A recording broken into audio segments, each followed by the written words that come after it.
obviously we're going to get into the Robinhood situation. Is it bullish? Is it bearish? Our take on that. There's a few other kind of like key stories that we wanted to cover just before we get into that, with the across DAO drama, 23 million, saying that's been kind of taken in a bit of a nefarious way. And then there's this huge 496 million, nearly $500 million scam that's been busted in Europe. We want to quickly touch on. And then Kraken also announced that they're going to have these X stocks and tokenized stocks and things like that. So not to kind of let Robinhood overshadow a crypto native company. So we're going to get into that.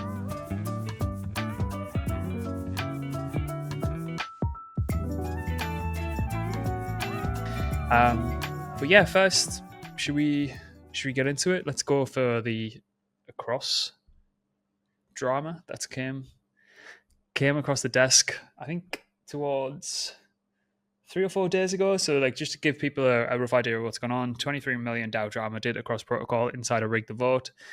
So some on-chain sleuths have recognized that this is basically the TLDR, is the across protocol bridge in the ACX token team used secret votes to extract 23 million from the treasury for their own private company's benefit.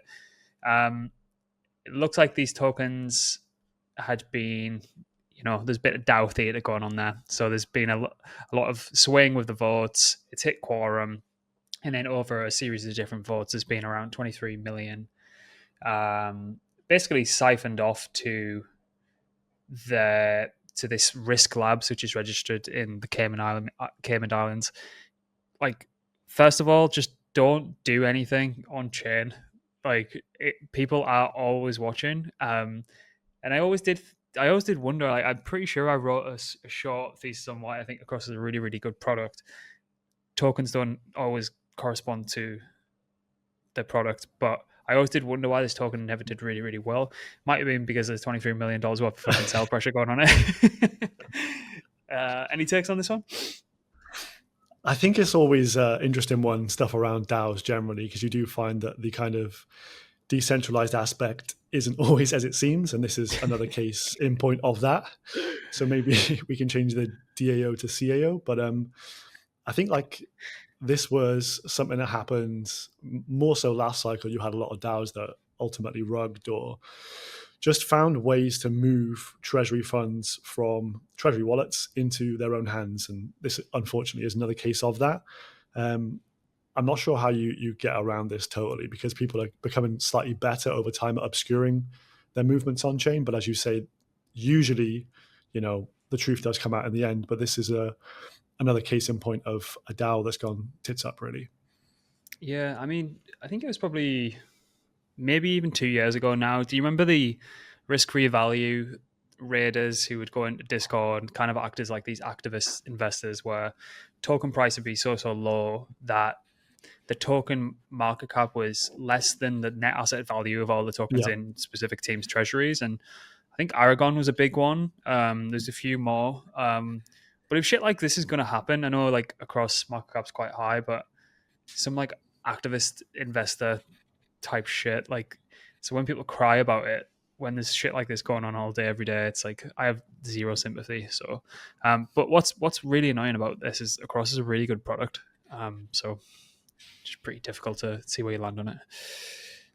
Yeah, I think once things like this happen, obviously it's pretty much game over, isn't it? Like, no one's gonna trust using the product, which is an unfortunate part of this. But yeah, the phrase herding cats is a good way to describe DAOs more broadly, I find, because every time I've been involved in them, you just get so many very different opposing views that it's very hard to actually make a protocol work sustainably over the long term. You always just get this kind of, I think what's the phrase, the cart horse or whatever it is, but Put the cart before the horse.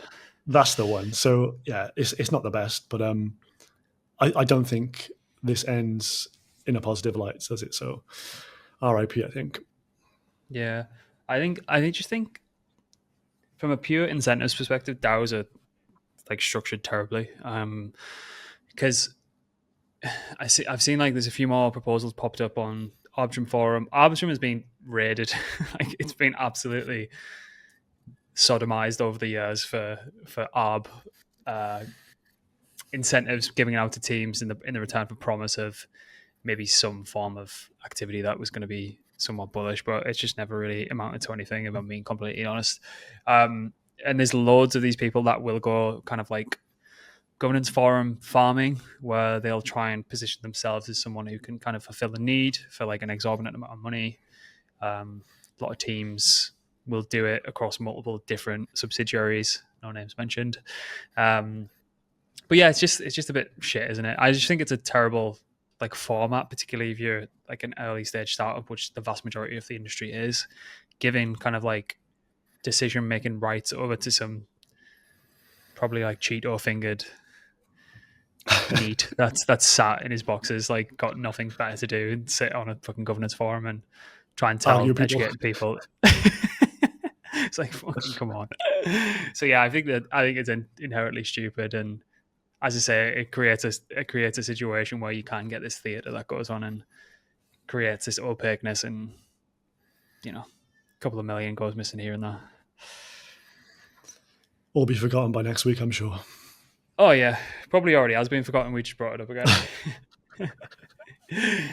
All right, so next one before we get into the Robinhood stuff is, I hadn't heard of this until I had covered it recently, but 496 million, so nearly $500 million, crypto scam busted in Spain through this global crime network. And there's been a series of arrests that have happened in Spain with backings from Estonia, France, and the United States. Around, I think it's 5 individuals that have been arrested. Over 5,000 victims were affected by the scam, which leveraged a global web of financial accounts and crypto transactions moving through Hong Kong and other jurisdictions. That is a shitload of money to launder. That is a lot. You've got to wonder what chain's being used for this as well. Does it begin with a T and end in Ron? Yeah, so it's like you know this stuff goes on, but you don't really know the magnitude and the scale of which it actually happens. So when you see a lot of like backlash from, I suppose, like this was from Europol, so like when you see like a lot of heavy KYC, KYB rules getting implemented, CZ going to jail for effectively not stamping down on illicit movement of funds and stuff like that, it's pretty difficult to understand like the scale and the magnitude of what, like, this is $500 million. There'll be stuff that's going on that's much, much larger that's just going kind of like just under the radar as well at the minute. I think the magnitude of the number is pretty crazy, right? Yeah, 500 mil. Like, as the industry does get bigger, you're able to obviously absorb higher amounts of funds going through the crypto rails more broadly. So obviously this is like an issue that's out there. So it kind of does highlight why KYC is important for certain aspects. And they've kind of got like on-ramp, off-ramp pretty well nailed down for anyone who's trying to move serious size, So it's kind of unsurprising these things are going on, but I didn't expect this kind of level. And I guess this is the kind of like headline that you'll have the politicians who are against crypto being used to quote this for absolutely years to come. Elizabeth Warren's probably having a field day with this kind of stuff.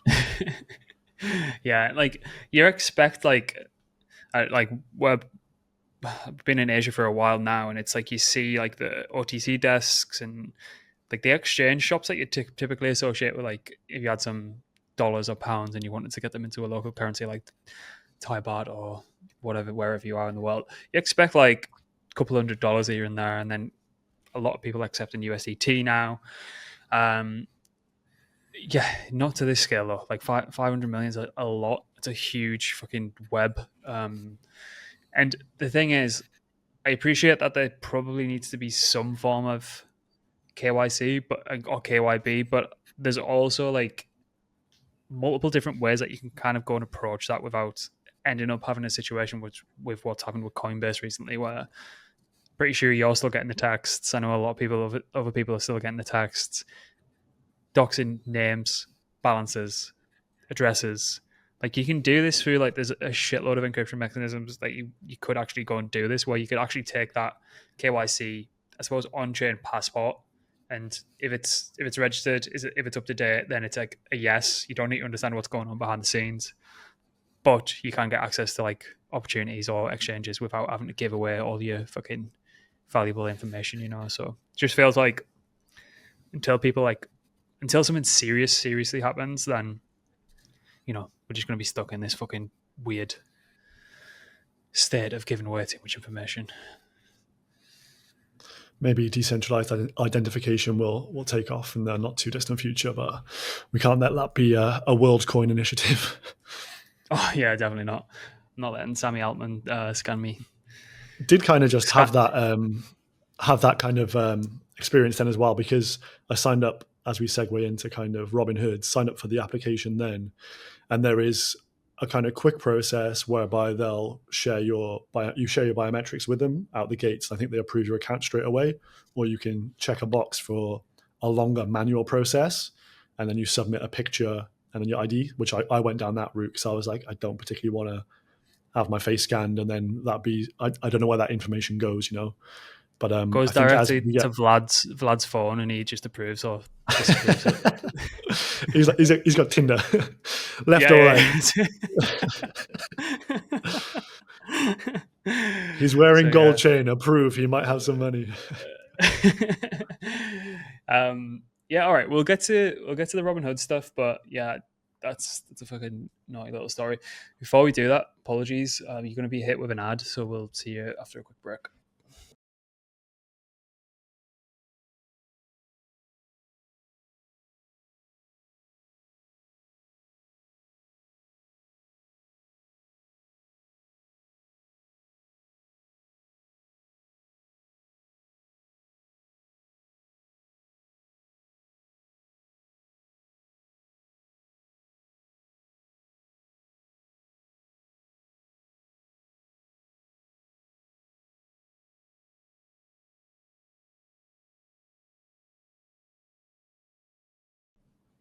Sweet. Right. Robinhood. So kind of been expected. I think there was a lot of rumors, a lot of people buying the rumor, definitely selling the news after some of that price pullback today. But just to give people kind of like high level, the video, if you haven't seen it, from the keynote in Cannes is starts at 15 minutes, by the way. yeah, it's like Vlad driving through the French Riviera in this like really, really nice vintage sports car, and then he gets out looking like the fucking Monopoly man or some shit. And, he looks like the guy from like Knives Out. Have you seen that? Yeah. It was like he's about to fucking solve a murder mystery or some shit. I think there's probably a lot of crypto CEOs out there shitting their pants watching this one, thinking, okay, the big boys have entered the room here. Like, this was James Bond-esque. Yeah, even like the backing tracks were kind of Bond villain-esque. And yeah, the vast majority of crypto CEOs are definitely not going to be able to give a presentation like this. They can't even look people in the eye or speak to a female. So it's definitely not going to happen anytime soon. But yeah, I suppose TLDR of it is, let's just go into some of the show notes. So Robinhood is now fully rolled out across the EU and EEA, expanding from just 6 countries to 31. Accessible via the new branded Robinhood app, formerly Robinhood Crypto. Robinhood's long-term vision is a global financial platform. Perpetual futures now available in the EU. I think they're trying to look at getting that into the US as well. So launching the mobile-first perps experience. I've seen it was up to like 3x leverage on like a couple of the assets available there. So might not be too appetizing for a lot of the complete degenerates who listen to this. What I did like as well, if you do watch the video, they had even just stuff like down to really, really, really good UX. So how you setting your take profit and stop on your stop loss. It was just like a really interactive way of actually doing it, and it just made a lot of sense. And they mentioned that when they were looking at other perps platforms, there was some of them that are widely used that took up to around 20 clicks to actually open a position, and they've got this like drastically down. So obviously lent heavily into the UX. It looked really, really good. Not really too appealing with a 3x leverage for a lot of people, but it's a place to start, I suppose. The next point, and we're going to go through all of these individually, but like just give a high level. Tokenized US stocks and ETFs now available for EU customers. So they made a good example using Apple, Nvidia, Amazon, and then a lot of indices and stuff like that. zero commission, no hidden fees, low FX conversion. So when you deposit your euros, and then it would have to be converted into USD. So I think they're actually taking the 10 bips as the fee rate there. Fully powered by Arbitrum under the hood, and then they're going to expand to Robinhood chain, which is built using Arbitrum Orbit. They're currently available to trade 24/5, so weekdays. With once they fully get this like phase 2, again, we're going to go into all this in a sec. They are looking for 24/7 trading of these stock tokens. So it's going to be like one of the first markets on the planet there where you are fully able to get access, long or short, to exposure of traditional assets, which is pretty cool. They did do this board, which I have drawn a Spot the small difference. little willy on there that I don't think a lot of people realize. I'd love for them to reshare that without knowing. So this was pretty good. And it's in these 3 phases. Phase 2 is when they get it to 24/7 trading, and then phase 3 is when it's fully on chain. Robinhood chain, building its own L1. I don't think that's correct. That's pulled from the transcript. Sorry, it's going to be a L2 using Arbitrum Orbit. Self-custody of all stock tokens, which is great. You can kind of get it off the Robinhood app and into the self-custody. Long-term global decentralized access to tokenized assets. Now, this is something that I've seen that's coming up an awful lot. So private company tokens. So pre-IPO tokens, they made the example and basically airdropped a lot of SpaceX and OpenAI stock to people who've downloaded the app over the next, I think it's a week or two. So yeah, getting exposure to markets where you typically wouldn't have that deal flow unless you were kind of moving in considerable size, or you had access to secondary markets, which I think was really, really cool. They do have a couple of other updates as well, but I think that's enough for a jumping off point. So, where do you want to start? Do you want to start on any initial thoughts, and then we'll pick some of the bones out of the product? Yeah, sure. I think initially, the first thing to do is order an additional monitor so you can start monitoring the stock prices as well in your sophisticated setup. But I think this really is like that all-in-one investment application now that they've rolled out here. And I think it is going to eat the lunch of quite a few of the real crypto-focused ones you've got out there. You're like, so crypto.com really spring to mind, who do gouge massively on fees. And they have a decent offering, but when you have the big boys entering like this, I think they're going to be able to pretty much take them off the board, to be honest with you. So what we're going to get out of this, obviously, as a crypto industry, they're going to tokenize literally all other financial assets and bring them on chain, is pretty much what the presentation was getting at. So yeah. I think that's very bullish for crypto broadly, because you're going to get this lovely crossover then of people who want to utilize the Robinhood app, and they're going to see all the crypto offerings there additionally. And I think from either way you see it, if you're a crypto native person, this is likely to make you want to maybe have that easy access into diversifying with stocks. Like for me personally, I would actually do that now through this kind of application, because it's not something we're as a culture pretty much into. In like UK specifically, we're not risk takers in terms of buying stocks and shares. People are pretty boring with that kind of stuff, but massively risk averse. But I think this kind of application, bringing it to the people, will actually be a good way for people to start to save the future. Because I think over the last few years, people have made it it's been clear to people that to get ahead, you have to take risks. Even people we've onboarded this cycle, you probably can attest the same. They've been like, oh, wow, there's a way to save money, but it actually goes up and I can buy the things I want. So I think having stocks available to people in these regions, I think is very good for them economically as well. So it's good to see that they're actually bringing this to the people. So major unlock, I would say, more broadly.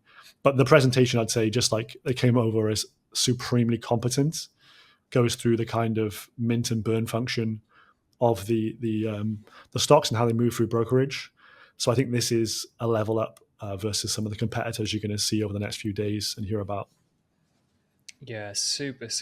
Like the keynote is, despite some of their like acting, what I'll try and call it, being fucking dog shit, banter. But it's so difficult to like do that thing, particularly when the whole world's watching and it's live. So like, fair fucking play for doing it.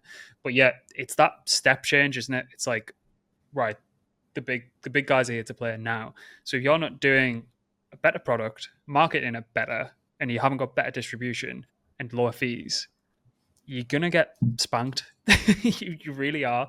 So I put out a tweet earlier saying, I think this, despite it being, you know, like a traditional company coming in later in the day and kind of just building upon the tech and trying to eat a lot of people's lunch.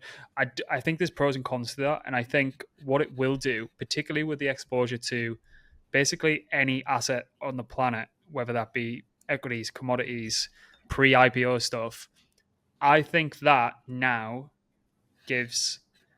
should send shudders down people's spine who think they can just raise a load of money and launch a product and launch a token associated to it. Because there is no way on earth, you can already see in the markets there's Bitcoin, hype, maybe Sol, which is kind of flat as a fart at the minute, and Farcoin. Other than that, you're going to have to be so dialed in to be making a return. And it's because there's zero appetite for shit token distribution, which results in having to hold stuff through horrendous volatility. And even when you're plowing people full of fundamental bull cases, tokens aren't moving. So what if that's already the case and there's better opportunities? I'd have loved to have like sat on some gold or the S&P or like invested in maybe not OpenAI stock right now because I think there's a lot to come out from that story. But when capital is not being appreciated with good opportunities, it will go and seek them. So having like I've referred to it as like all weather opportunities now. So it doesn't really matter what's going on. There will be a product to go and allocate towards. So what I think the second and third and fourth order effects of that are teams that are just having a go, raising like ungodly amounts of money and having a token associated to it. I think that is just going to wipe them off the face of the earth. Because if you get to the crux of it, yes, people want to operate on crypto rails. I don't think people really care what they invest in as long as it goes up. So that's like where I think it's going to go. Yeah, so you've hinted at pretty much the kind of long end of this market maybe being the major like fall guy from this, like kind of vaporware projects. What is your kind of take on the hyperliquids of this world? Like, how do they get affected by this? Obviously, it's competition in an arena we're expecting them to go into with HIP-3. Well, I think anyone who's used Hyperliquid compared to a centralized exchange, which it is, because you have to go and sign up, there is still KYC rules. I still just think it's a way better experience. I don't care if you got a nice flashy mobile app and they have this new desktop thing. I don't think you can underestimate how averse people are to KYC. Like it's an invasion of privacy. It's putting people's lives in danger. If you've got a product that's on par with liquidity, that's trading 24/7, with the things like Hyperunit bringing all these similar assets on chain anywhere, I don't think it's as big a deal as people are making out with regards to Hyperliquid. For a lot of other products, I think it's going to fucking kill them. Crypto.com, I think, are probably shitting themselves right now. I think you're quite right. That's a really good one to point out because their business model is just fee gouge. Their conversion fee of foreign exchange in itself is outrageous, and the quote prices on there are like 4 or 5% off what the actual market price is. Like, it's insanity. If you've ever tried to take some funds out of that, you have to be moving some serious size. If you're trying to offer up $200, you're going to lose $15 of that. That's fucking stupid. So yeah, I think and what you will definitely hear as well. This sounds all well and good. Are the desirable assets going to be there for people to buy that they want to buy from a crypto perspective? What happens when you can just get that exposure directly on chain through Hyperliquid without any additional friction? You've just mentioned there on sign up, you're scanning your fucking biometrics, so Vlad can swipe left or right to decide if you're going to get access to this. Will the leverage appetite be there? Will they enable the removal of the buy button when Farcoin goes to $10 and blows everyone out? all of their partners who they get paid for order flow. Like, there's a lot of that, the shenanigans of what you've seen through like the GME saga and stuff like that. So like We're not I like just would letting I them would off the add hook that easy. I would add here that as someone who is all in crypto and doesn't own stocks or anything, I would use this only for creating a stock portfolio, I think. Same. And then once they've got the phase 3 rollout, then I would have them non-custodially on chain. Personally, that's what I would use it for. I wouldn't be using it to crypto trade, but I guess their target market is obviously the whole of the Europals out there, trying to onboard them into this kind of all aspects of finance, which is pretty cool. I think that potentially, though, the assets they do now go ahead and list through this app could do very well, though, if they're highly selective and don't obviously rush out and list 10 things in one go and do a Coinbase. If they actually do it in a constructive manner and list your hyper liquids, your fart coins, as you say, and just be very selective with that, I think that could have a good follow through for those coins. So it'll be interesting to see how they play that kind of card.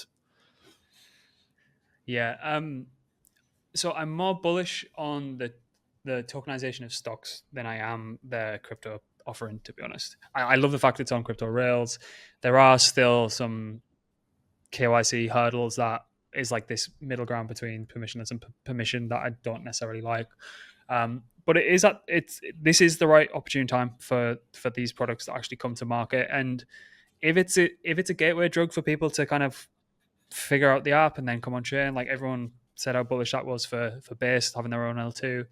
I don't mind it. I really don't. I just think that if you try, I think what there's going to be as well, because the pendulum is swinging towards this more permissioned, somewhat pseudo crypto Web 2.5. Is it better that it's pragmatic, but you are having some like traditional KYC trade-offs and all that kind of stuff? I do think there's going to be a pendulum swing back the other way as well. So like people will be wanting and longing for like actual DeFi products that immutable, permissionless, like everything that the crypto ethos was built on. But I don't mind this as a bit of a gateway towards that. Do you think there's in kind of the cons of this one, last cycle, a lot of people got absolutely fucked, myself included, using CDFI products like your Celsius. Like put too much money in there and blew up. Do you think a lot of people, there's still going to be that PTSD hangover and see this and be like, oh, it's Robinhood. They bent the knee back in the Jeremy Saga days. I don't want to park my money on one of these centralized apps again? Or do you think they'll get away with this one and people have forgotten? Hopefully, I'd like to think people learn from previous mistakes, but I also think that there's the vast majority of people just don't really understand what's under the hood as well. I'd say 98% of people are probably in the dark about what's actually going on there. And do they even care? Like this is the crux of the question. It's like, does it being seamless overcome any security assumptions? And are the vast majority of the people willing to make that trade-off? And I'd probably say they are. Yeah, I would think so as well. I think if the app works flawlessly for you, you're going to tell your friends about it and onboard them. No one's going to be asking questions about security whatsoever. That's just where we are in 2025. Like, yeah, and it's Robinhood, so it's like, on paper it should, but like again, like everyone's kind of forgot what happened to fucking GME. Like one of the teams that pay them for order flow were getting absolutely blown out. So then the big dogs step in and say, "You best remove that buy button." So yeah, I don't know. Until it all plays out, we don't really know. But I think we've seen enough. If history's anything to go by, we've seen how these things kind of play out. But again, I do think it's a net positive for the industry and for. I'd probably be going to pick some tokenized stocks up. There are a few other platforms that I've seen pop up, and then it comes out decision of, do you want self custody now? Is the liquidity there to enter with the size that? What are you willing to kind of like weigh up against like the security assumptions of what you'd actually have on Robinhood? So, but yeah, pretty fucking cool keynote as well. The Robinhood pool in the background, that was cool. Do you think this is bullish ETH?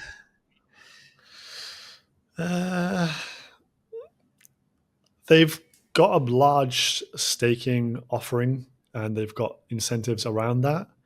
I think broadly, I think we'll find that the staking ETFs that are going to more than likely come for Ethereum and others will actually be bullish, because I think there's a lot of like maybe more boomer money or dumber money that sees 4-5% yield and goes, yes, fucking please. So I think that's kind of the key driver here that they're going to be taking advantage of. I don't think this is like net beneficial to ETH overall, though. Not sure what your take is on that. Yeah, I think it shows what's possible even when you just do at least some level of business development, which I know the Etherealized team had been working pretty hard on. So it's like I don't see this happening. I don't see this happening if that wasn't kind of put in motion with like Danny Ryan and Etherealize and actually going and speaking and telling people what's actually available. I think it probably looks like this is all getting built on top of a Solana. So I think it's bullish in some way, shape, or form. I was just still kind of like hesitant on So L2 the kind of roadmap personally. momentum shift that we've seen from Ethereum, though, over the last, what has it been, maybe just over a month or 2 months, you think this is part of that trajectory that ETH is growing in kind of confidence and in mind share again? Yeah, and I think it's like just like one of the main issues was I think that the EF probably got a little bit too complacent with regards to, well, naturally we don't need to do any of that heavy lift with regards to going to speak to the Wall Street suits and potentially like bringing the rest of the people on chain, because they'll just come to us anyway. They'll just do it anyway. And then we started to see like fewer people decide not to go and build on L2s, and maybe like you started to see a lot of big pushes to take a lot of stablecoin volume to Solana, like with like PayPal. So like that BD game was definitely being won by Solana, and they were always in the room and they were always having those conversations. And I just do think this might be a little indication that the work of what Danny and Etherealize have been doing could be indicative of some forward momentum, which I would like to see, to be honest. I just don't think. And you got to think, I seen on timeline, it was a really good point. Big companies like Robinhood are gonna want their own chain. I think personally, they're gonna want that flexibility, that control, that configurability. Are they gonna get that with Solana? No. So maybe that's like a big piece of the decision as well made up for them. So you bought more Hyperliquid, is it? Yep. TLDR.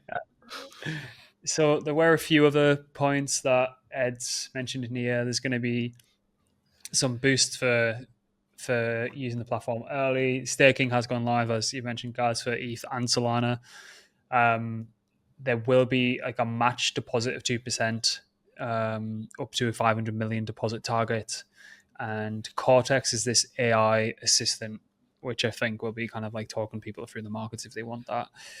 So yeah, I mean, all in all, I'm gonna download it and give it a go. See what access we can get with it being based from the UK and stuff like that. But all in all, some of the biggest news I think we've seen in the industry in quite a long time. Yeah, 100%.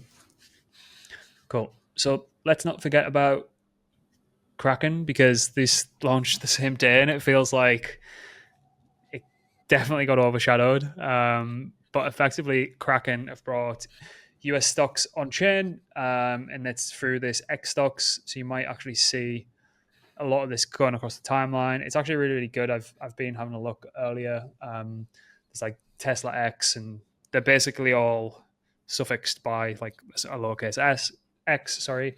Available today on Kraken, Bybit, and being rolled out on Solana. So through vast majority of the pools are on Radium. I think Camino's got some money markets available for them as well. So I don't know if this was like a regulatory thing where this was allowed to happen on this specific day, or someone got wind that someone else was going to announce it, so they held off and tried to kind of go toe to toe on the announcements. But I mean, fucking Robinhood just blew the lid off it. Overshadowed it. That was my kind of initial takeaway. I was like, "Is this the BTEC version or something?" But yeah, I had a look on Sol directly just to see what it was like to try and purchase some Apple or whatever. the liquidity on there is pretty poor right about now. I wonder whether it was a lot better on if you go onto a centralized exchange like Kraken and do it directly on there. I don't know whether it's better or not. But yeah, even if you do like a couple $1,000, it was seeming to come up with a good few percent slippage. So not ideal. I did see a Kobe tweet saying that these are like tokenized certificates. And so like kind of you get this synthetic economic exposure of the price either go up or down, but you don't get the protections of owning the stock, which is like different from the Robinhood offering, which even comes with, like, as they mentioned in their keynote, if there's dividends applicable to said stock, you would get those issued to you as well. So it doesn't seem as it's like got the full range of benefits as per the Robinhood style one. Yeah, that's a really, really key point. I think we're gonna pre-IPO article going to come out soon on blockmates.com, where I think the key point of all these are what are the security assumptions, like what are the risk assumptions on them. As you just pointed out there, the vehicle and the structure of the actual product is super, super, super important. It's like if we go back to the Robinhood one, for example, this token engine. So basically, what you can kind of see here is actually let's bring mine up because mine's way funnier.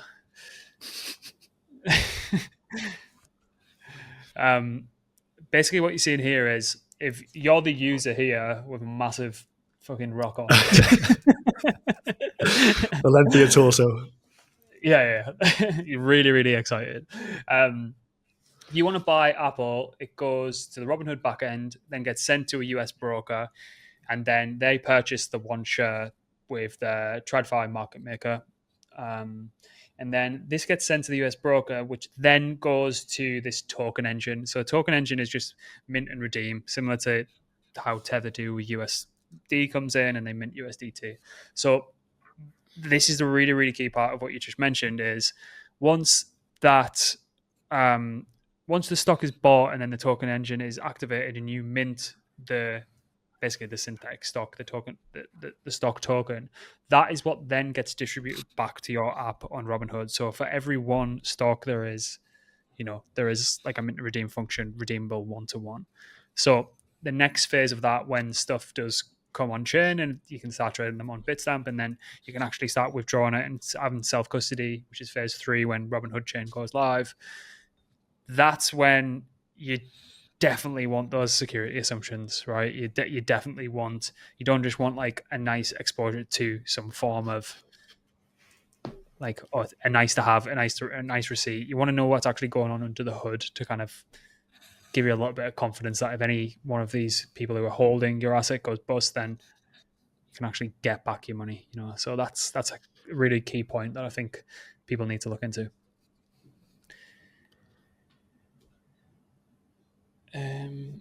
What did you make of the pre-IPO tokens, though? I like it. I like it in a sense, but I also recognize that it's also a way for team or early investors to shift their probably over allocation of equities stocks to like a retail market. So I don't really know what happens because I think it's the first time this is actually, because like if you think about it, you're either going to be having to enter with considerable size or you're going to have the ways and means of getting exposure to these secondary markets, which not a lot of people have. So I like it for that. But I do wonder how effective they're going to be with the listings, because if it gets listed on it's like pre-IPO, is that the kind of like the top? You kind of want stuff when it's like seed, don't you? You don't exactly want it when it's probably about to go an IPO in a couple of months, and so I don't know. Vlad's deal flow. Yeah, it probably is Vlad's deal flow. He's just sat on his. He's going to swipe right or left if he wants to sell it to you again. Cool. Yeah. Anything else? No, I thought it was quite a big moment, I think, in terms of like where we're heading in this space. It's been a weird few weeks, but there's a lot of kind of good shit happening in the background and positives to be taken from this. And potential large liquidity injections in and around our industry, which I think is positive. And you're seeing a lot of crypto rails being used everywhere. So broadly bullish overall, right? Absolutely. And another thing that is extremely bullish is blockmates are top of bread guys, top research firms. Which is like, if anyone's used LM Arena, where you can kind of like say which one is the best. So yeah, if you want to go and vote for us, go and do that. Blockmates on top, as per usual. I need that AT to come back online so I can get a snapshot of it. But yeah, so nice one for doing that, Bread. And everyone who's voted already, thank you. So that's it for this week.